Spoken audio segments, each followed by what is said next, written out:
రాష్ట్రంలో పర్యాటక రంగానికి కొత్త రెక్కలు సిద్ధమవుతున్నాయి.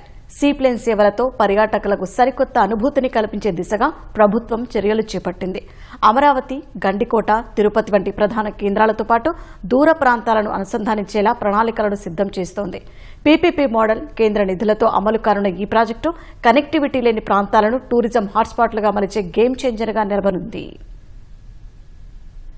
రాష్ట్రంలో 10 ప్రాంతాలకు సీప్లేన్ ద్వారా అనుసంధానం కల్పించాలని రాష్ట్ర ప్రభుత్వం నిర్ణయించింది. దీనికోసం వాటర్ ఏరోడ్రోమ్ల ఏర్పాటుకు అనువైన ప్రాంతాలను గుర్తించి పంపిన ప్రతిపాదనలకు కేంద్రం ఆమోదం తెలిపింది. ఉడాన్ 5.5 కింద వాటి నిర్మాణానికయ్యే సుమారు 200 కోట్ల రూపాయల వ్యయాన్ని కేంద్రం భరించనుంది. అమరావతి, అరకు, గండికోట, కాకినాడ, కోనసీమ, లంబసింగి, నరసాపురం, రిషికొండ, శ్రీశైలం, తిరుపతిల్లో వాటి నిర్మాణానికి రాష్ట్ర విమానాశ్రయాల అభివృద్ధి సంస్థ ప్రతిపాదనలు రూపొందించింది. పీపీపీ విధానంలో వీటిని అభివృద్ధి చేయాలని నిర్ణయించారు. మొదటి దశలో అమరావతి, గండికోట, తిరుపతిలో వాటర్ ఏరోడ్రోమ్ల ఏర్పాటుకు కేంద్రం ఆమోదం తెలిపింది. ఇప్పటికే ప్రకాశం బ్యారేజ్ నుంచి శ్రీశైలం వరకు ప్రయోగాత్మకంగా సీప్లేన్ నడిపారు. రాష్ట్రంలో పర్యాటకాన్ని ప్రోత్సహించడానికి వీలుగా కనెక్టివిటీ లేని ప్రాంతాల్లో వాటర్ ఏరోడ్రోమ్ల ఏర్పాటుకు ప్రాధాన్యం ఇవ్వాలని ప్రభుత్వం నిర్ణయించింది. పర్యావరణ, హైడ్రోలాజికల్ అంశాల ఆధారంగా అనువైన ప్రాంతాలను అధికారులు ఎంపిక చేశారు. ఇందులో 7కి మొదటి దశ పర్యావరణ అనుమతులను నిపుణుల కమిటీ మంజూరు చేసింది.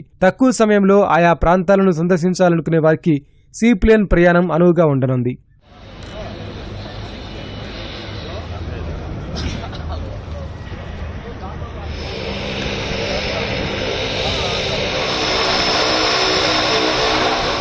ప్రతిపాదిత వాటర్ ఏరోడ్రోమ్ల డిపిఆర్ల పనులను ఇప్పటికే ప్రభుత్వం పలు ఏజెన్సీలకు అప్పగించింది. అవి పూర్తయిన తర్వాత ఆసక్తి వ్యక్తీకరణ ప్రకటన జారీ చేయనున్నారు.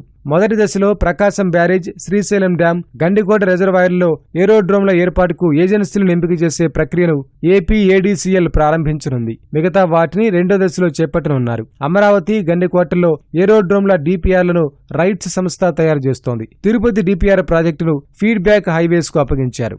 ఆయా ప్రాంతాల్లో ప్రజాభిప్రాయ సేకరణ, పర్యావరణ ప్రభావ అంచనాను ఏపీఏడీసీఎల్ నిర్వహిస్తోంది. విశాఖలో ప్రతిపాదించిన ఏరోడ్రోమ్లకు రక్షణ శాఖ నుంచి ఎన్ఓసీ కోసం అధికారులు ప్రయత్నిస్తున్నారు.